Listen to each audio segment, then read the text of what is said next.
Imagine a quiet suburban street where a black man sits in a car watching, waiting. He's a CIA agent on a critical mission. But when a cop spots him, assumptions ignite, and handcuffs snap shut. One mistake could unravel everything. Will the truth come too late? Watch to find out. A prejudiced police officer spots a black man in an affluent neighborhood and assumes he's a criminal, leading to an arrest. Later, the officer learns he's detained an active CIA agent. James Wilson sat in his unmarked vehicle, engine off, windows slightly ajar to let in the warm summer breeze. The serene suburban lane stretched out before him, lined with uniform homes featuring neatly manicured lawns, white picket fences, and no one in sight. He'd been stationed there for hours, observing the house at the cul-de-sac's end. The target hadn't emerged since morning. "Stay sharp, James," he whispered to himself. He gripped the steering wheel tightly, senses heightened. The suspect couldn't hide indefinitely. He'd have to move soon, or James would suspect trouble inside. The sun dipped lower, casting a golden glow over the neighborhood. James remained motionless, prepared for anything, aware that everything could shift in an instant. Officer Thomas Reed cruised slowly through the area, his patrol car's engine purring softly in the quiet suburban streets. It was a typical calm day. This part of town seldom saw trouble, exactly how Reed preferred it. Tidy lawns, spotless sidewalks, and residents who waved at police as they passed. Turning a corner, he noticed something odd. An unmarked car parked slightly off the curb at the street's far end. Reed squinted. It wasn't a vehicle common to this area, too plain, too conspicuous. He drove by slowly, peering to see the driver. A black man, alone, just sitting there. Reed's hands tightened on the wheel. His mind raced instantly. A guy like that had no business here unless he was up to no good. He passed the car, keeping it in his rearview mirror. No movement. "What's this about?" Reed muttered under his breath. He pulled his cruiser over a few houses down, leaving enough distance to avoid suspicion. He radioed dispatch, keeping his tone casual. "Unit 2-4, checking a suspicious vehicle near Oakwood Lane. Black male driver, no visible plates. I'll look into it." The dispatcher acknowledged, but Reed was already out of his cruiser, adjusting his belt, ensuring his badge was visible. His thoughts churned as he approached the car, weighing his options. Maybe the guy was lost, but Reed doubted it. He'd seen this pattern too often. Black man, nice neighborhood, usually bad news. He walked slowly, scanning the surroundings. The street was eerily quiet. No witnesses were around, and Reed liked that. He was in charge, and what happened next was his call. Nearing the driver's side window, Reed glanced inside, his stance rigid. The man inside, still calm, looked up and met his eyes, but didn't budge. Reed rapped on the window, his knuckles sharp against the glass. The man seemed unfazed. That irked Reed.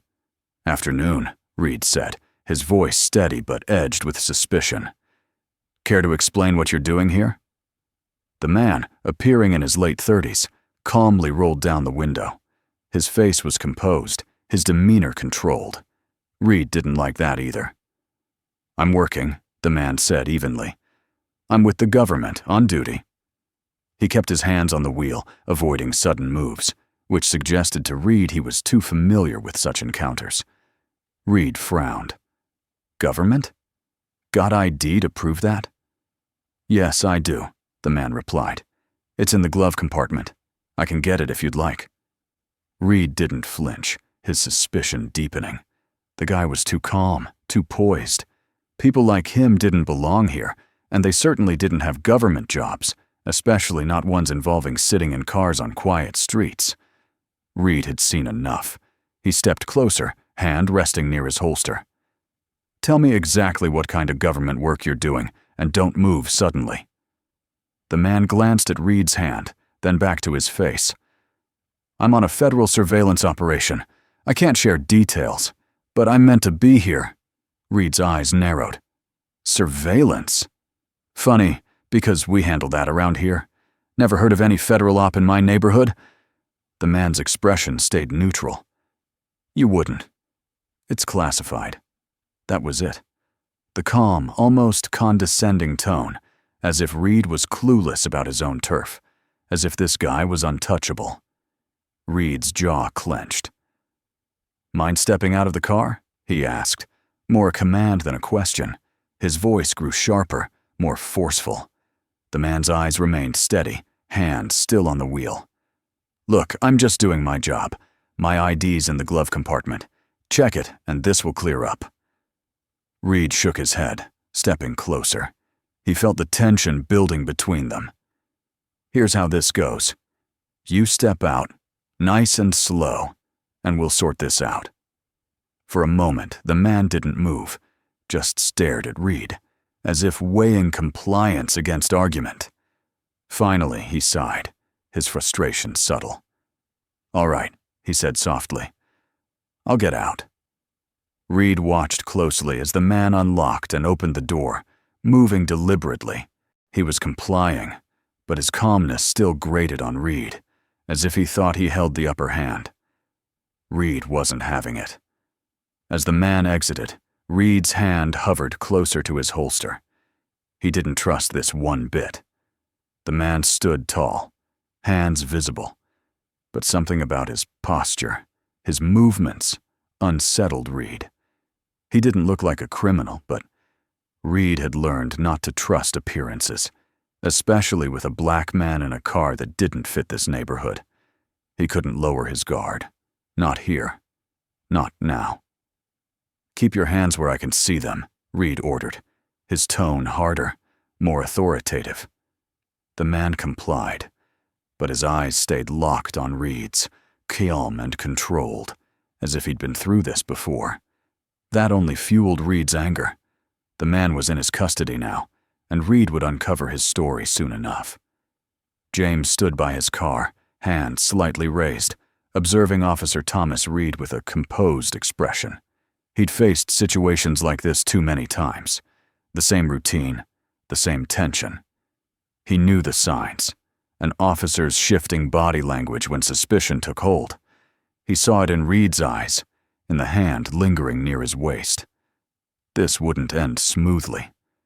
Reed stepped closer, shrinking the gap between them. Let's try this again, he said, his tone sharp and condescending. What are you really doing here? James kept his voice steady. I'm on a federal surveillance operation. I told you, officer. My ID in the glove compartment will clear this up. Reed shook his head, as if he'd heard it all before. Yeah, sure, you've got a great story. People like you always do. But that doesn't explain sitting in this neighborhood, looking suspicious. James's jaw tightened, but he kept his tone even. People like me? You know what I mean, Reed said, eyeing James up and down. You don't belong here, and I've got a job to do. So, unless you want this to get worse, stop talking and start cooperating. The accusation hung heavy, all too familiar. James had heard it before, in different words, from different people. You don't belong. It was always the same. Officer, I'm cooperating, James said, hand still visible. I'm not a threat, and I'm not breaking any laws. Let's not escalate this. Reed smirked, his eyes glinting with arrogance and something darker. Escalate? You think I'm escalating? I'm doing my job, keeping this neighborhood safe from people who don't belong. Let me search the car, or do I need to cuff you? James's patience wore thin. He felt the tension rising but had to stay composed. He couldn't let this spiral. No need for that. My ID's right there. Check it, and you'll see I'm where I'm supposed to be. Reed's smirk faded, replaced by a colder edge. You think I'll just take your word, like you're special? I don't care what you're doing. I see a guy in a car with no plates, in a neighborhood where he doesn't belong, acting like he's hiding something. James shook his head slightly, frustration seeping in despite his efforts. I'm not hiding anything. Then you won't mind if I look around, Reed said, stepping toward the car. James's voice grew firm but controlled. "I'm telling you, I'm on a federal operation. Interfere, and you could jeopardize something bigger than us both." Reed chuckled, humorless. "Federal operation? You expect me to buy that? Guys like you." He paused, then shrugged. "I don't care about your story. You're suspicious, and that's enough for me." James watched him closely. "Officer, I don't want trouble, but you're making a mistake." Reed's eyes hardened. "The only mistake is you thinking you can fool me. Step back from the car." James didn't move, holding Reed's gaze, calculating his next step. He knew where this was headed. He'd been in situations where reason didn't matter, where his skin color spoke louder than his words. "Last chance," Reed said, hand closer to his holster. "Step back." James inhaled slowly, frustration settling deep but controlled. "This doesn't have to be like this." "Oh, it does," Reed said, his voice heavy with finality. "You think fancy words will make me back off. But here's the thing. I'm in charge, not you." James stared, realizing words were useless. This wasn't about protocol or facts anymore. It was about power, and Reed wouldn't relinquish it. "Just check my ID," James said quietly. "And I'm telling you to step back," Reed snapped, hand now on his holster, posture rigid. "Now."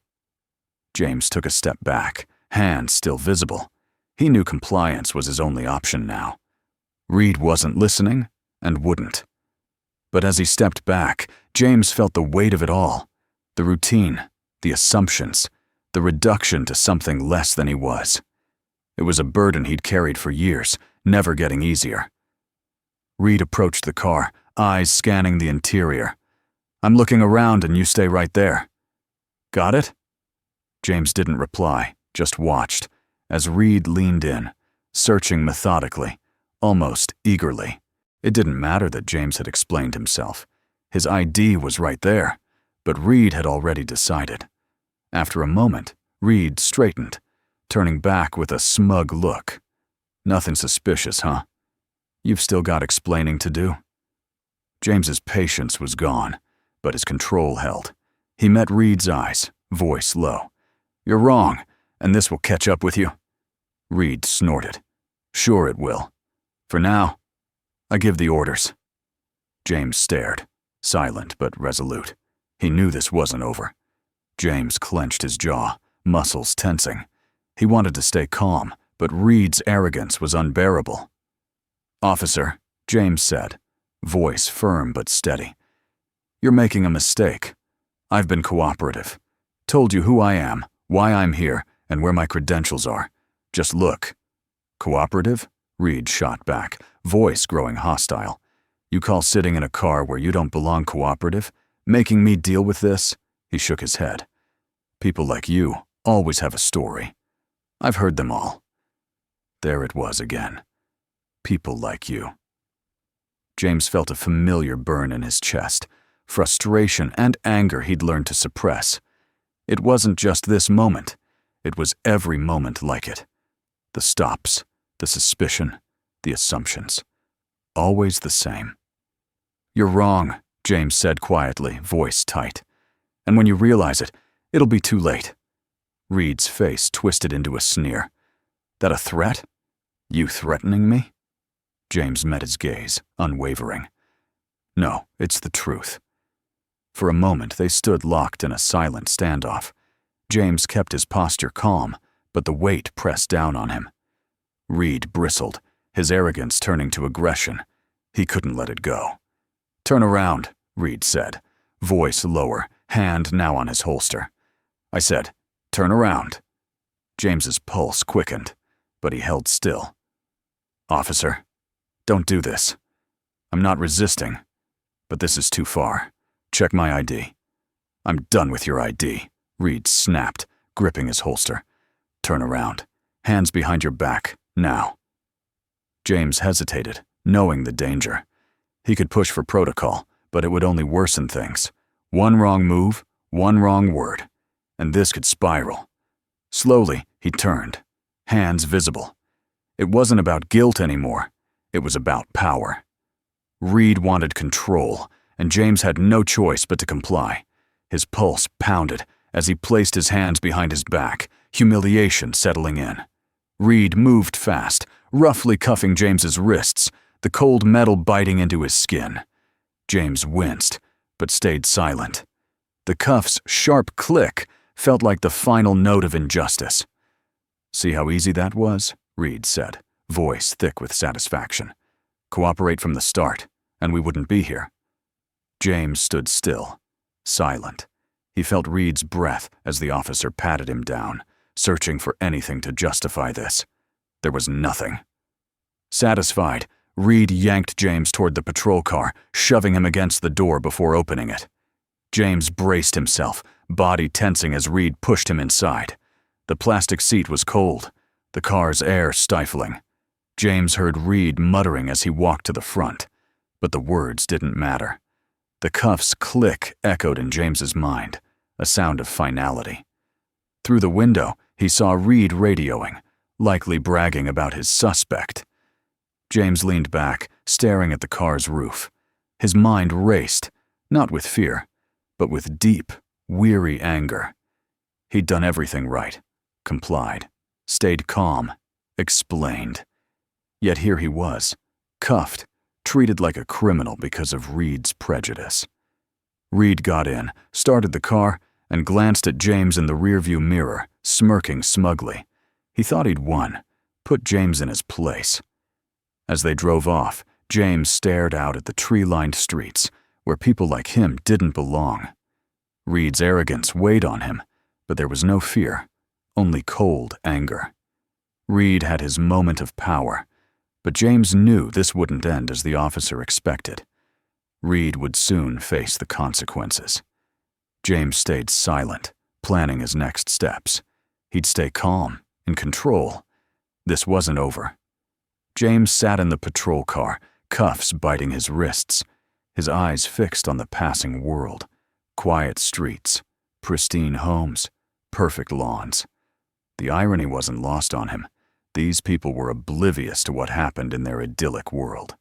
To them, just another day. But for James, a reminder of how fast things could turn. Despite his training, his years protecting these very people, he was a criminal because he didn't belong. Reed drove silently, his satisfaction thick in the cramped car. Occasionally, James caught Reed's smirk in the rearview mirror. Reed thought he'd won, done his job. But James knew better. The officer's arrogance was overwhelming, but James stayed unrattled. He'd faced worse. The car stopped at a red light, and Reed grabbed the radio casually. "Dispatch, Unit 24, he said, voice cocky. "Bringing in a suspect, black male, no ID. Suspicious behavior in a restricted area." James's jaw tightened. Reed was twisting the truth, justifying his actions. But James stayed quiet, knowing the truth would surface. The radio crackled. "Copy, Unit 24. Send suspect details for processing." Reed glanced at James in the mirror, speaking with finality. "Name?" James stayed silent, staring out the window. He wouldn't make this easy. Reed sighed, flipping open his notepad.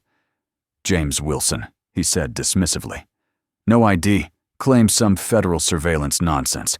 I don't buy it." A long pause followed, unusual. Reed tapped the wheel impatiently. "Dispatch, you there?" Static. Then the dispatcher's voice, serious. "Hold on, Unit 24. Running the name. Stand by." James watched Reed's smirk fade in the mirror, replaced by a frown. The silence stretched, tension growing. The radio crackled again. "Unit 24, confirm that name." Reed's grip tightened, fingers nervous. "Yeah, James Wilson." "Why?" Another pause. Reed's confidence wavering. "Unit 24, flag on that name. James Wilson is a CIA agent. Repeat, you've got a CIA agent in custody." The words hit like ice. James watched Reed's face pale, smirk gone. For the first time, Reed looked unsure, mouth open, speechless. "Say again?" Reed managed, voice strained. "CIA," the dispatcher said firmly. "Affirmative. Unit 24. Wilson is CIA. Release him immediately. We'll handle it from here." Reed's eyes widened, confusion and fear mixing. James met his gaze, calm and steady. He didn't need to speak. The truth was unfolding. The car was silent, the realization crushing Reed. James saw his mind scrambling, the arrogance, the swagger, gone, leaving only the reality of his mistake. "I didn't know," Reed stammered, voice shaky. "I didn't know he was—" James cut him off, voice cold. "You didn't care to know." Reed swallowed, face flushed with embarrassment and panic. He fumbled with the radio, hands trembling. "Dispatch, Unit 24. I'll release the suspect. Copy." "Copy," the dispatcher replied, curt. "Do it now." Reed dropped the radio, sitting in stunned silence. James heard his rapid, uneven breathing. Reed turned, smirk gone, replaced by regret. His confidence was shattered. "Look," Reed began, voice pleading. "I didn't know. You didn't say anything specific. If I'd known—" James cut him off, voice calm but heavy. "I told you. You didn't listen." Reed's face reddened, hands shaking as he reached for the door. He stepped out, walked to the back, and opened the door. James watched as Reed hesitated, hands hovering over the cuffs, unsure how to proceed. Slowly, Reed unlocked the cuffs, freeing James. The metal clinked, but the moment's weight lingered. Reed stepped back, pale, mouth opening and closing, searching for words. An apology, an explanation. Nothing could fix this. James stared, disappointment clear in his eyes. Reed stammered, "I'm sorry. I didn't." James didn't respond. The silence said enough. He straightened his jacket, flexing his wrists, and stepped out of the car. Without a word, James walked away, leaving Reed speechless and broken. The silence between James and Reed was heavy, inescapable. As James walked from the patrol car, back straight, steps measured, Reed stood frozen, holding the cuff keys. His face was pale, breathing uneven. His mind raced, grappling with what had happened and what was next. James didn't look back. He knew Reed's fate. As he approached his car, the suburban street felt quieter, as if the neighborhood bore the weight of Reed's error. Reed snapped out of his daze, rushing to his cruiser. He fumbled with the radio, voice cracking. "Dispatch, Unit 24. I've released James Wilson." "He's free." A brief pause, then the dispatcher's clipped reply. "Copy, Unit 24. Stand by for instructions." Reed stared at the radio, heart pounding. He knew what instructions meant. This wouldn't end with an apology. His mind replayed the encounter, seeing James, the assumptions, ignoring every sign because of his skin, believing he was right. Now, reality hit. The radio crackled. "Unit 24, return to the station immediately. Supervisor wants to speak with you." "Over." Reed's mouth went dry, hands trembling. "Copy," he said, voice faint. He glanced at James, adjusting his jacket by his car as if nothing happened. Reed's stomach churned. His power was gone, replaced by dread. He climbed into his cruiser, staring at the dashboard. His career was slipping away, everything he'd built teetering. He knew consequences were coming. As he drove off, James's calm face haunted him. He'd been wrong, and now he'd face the music. At the station, the air felt colder. Officers didn't offer usual greetings. Tension signaled they knew. Whispers spread as Reed entered, head down. The receptionist glanced away. Word traveled fast. "Reed!" Captain Ellis's voice cut through, sharp. Reed flinched, heart racing, seeing the captain at his office door, arms crossed, face stern. "Get in here, now." Reed's legs felt weak as he walked, feeling colleagues' eyes. The walls closed in, lights harsh. This was the moment he dreaded. He entered Ellis's office, the door clicking shut. The sparse room, with framed certificates, offered no comfort. Ellis sat, staring at Reed, signaling no ordinary talk. "Sit," Ellis ordered, voice firm. Reed sat, sweat on his palms, tension choking him. Ellis stared silently, then leaned forward. "Tell me what happened," Ellis said coldly. Reed swallowed, struggling. "It was a misunderstanding," he stammered. "I didn't know he was CIA." "That's not what I asked," Ellis snapped. "What happened from stopping that car to cuffing a federal agent? Explain." Reed's throat dried. His mistakes weighed heavy. "I saw him in the car," he began, voice shaky. "I thought he was suspicious. No plates, and he didn't look like he belonged." Ellis's eyes narrowed. "Didn't look like he belonged? That's your reason?" Reed flinched, knowing how it sounded. "I thought I was doing the right thing." "You didn't know," Ellis said, voice rising, "because you didn't listen. He told you he was on a federal op, showed credentials, and you ignored him. You cuffed him, and now we deal with your mess." Reed flushed with shame, defenseless. Ellis leaned back, shaking his head. "We can't afford officers acting on assumptions. The CIA's on us. You risked an operation because you didn't think." "I'm sorry," Reed whispered. "Sorry won't cut it," Ellis said. "You crossed a line we can't undo." Reed's heart sank. He knew what was next. "You're suspended. Effective immediately," Ellis said coldly. "Turn in your badge and weapon. You're lucky if it's just suspension." Reed's mouth dried, eyes wide. "Suspended?" "Lucky you're not fired now," Ellis said. "The review board will decide. Turn in your badge and go." Reed's hands trembled as he unhooked his badge, placing it on the desk with a clink.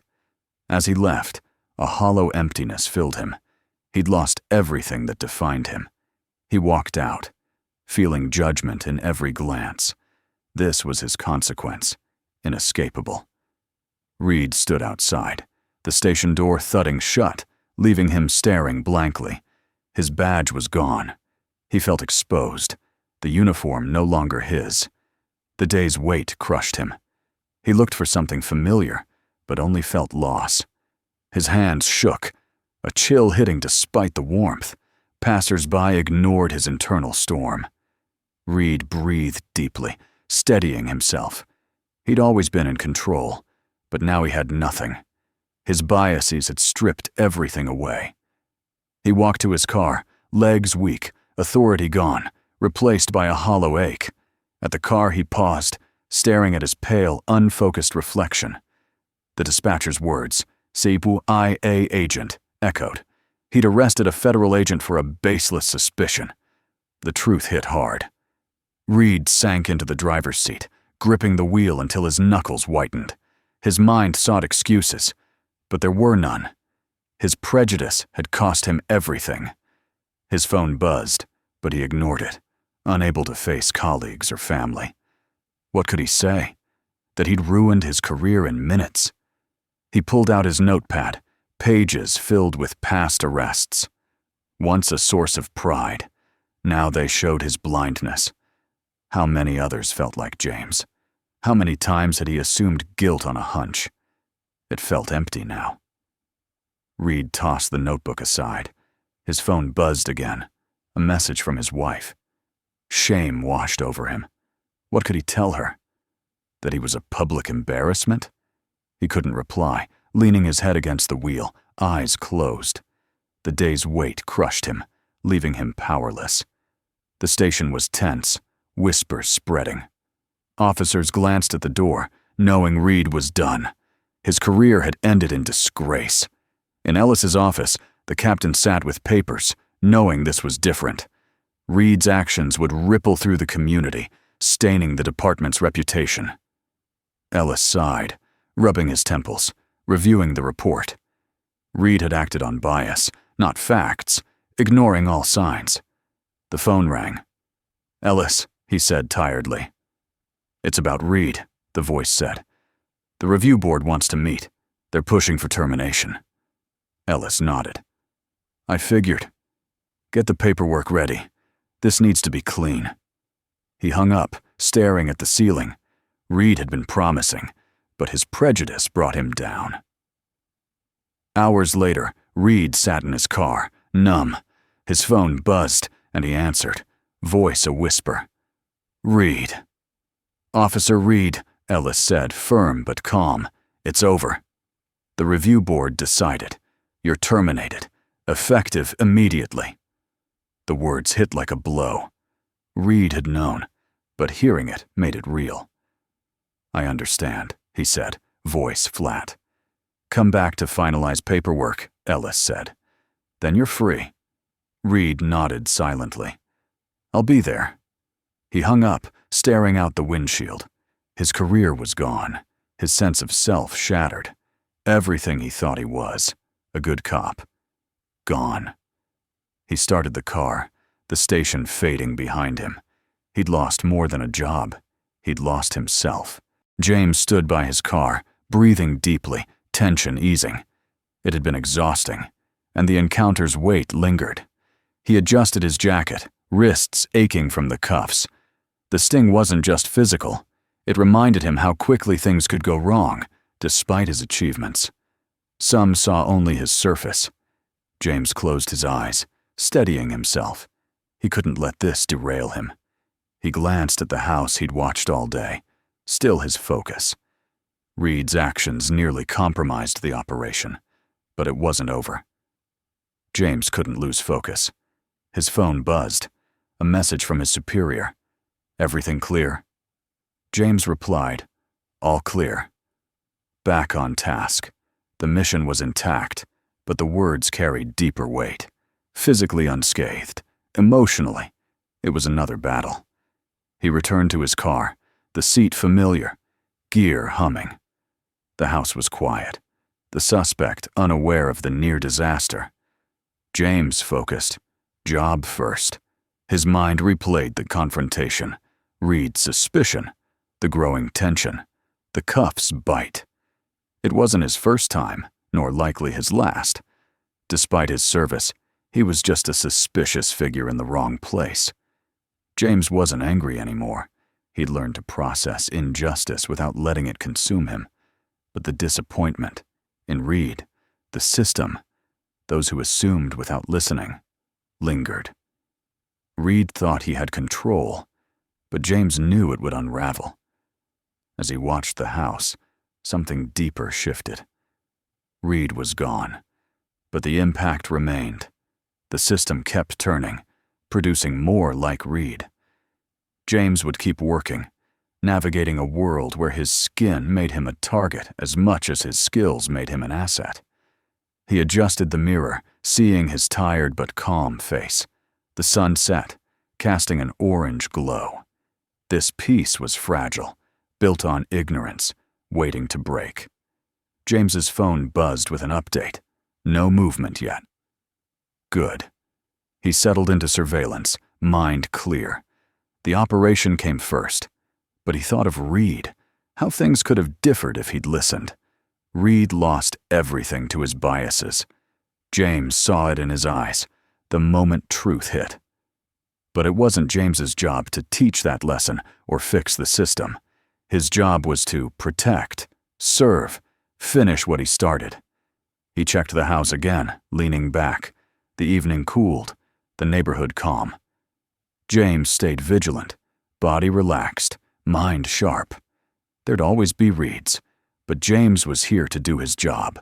Nothing would stop him. As the sun sank, casting shadows, James breathed quietly. The mission wasn't over, but he'd weathered the storm. He was still here, ready for what came next. That was all that mattered.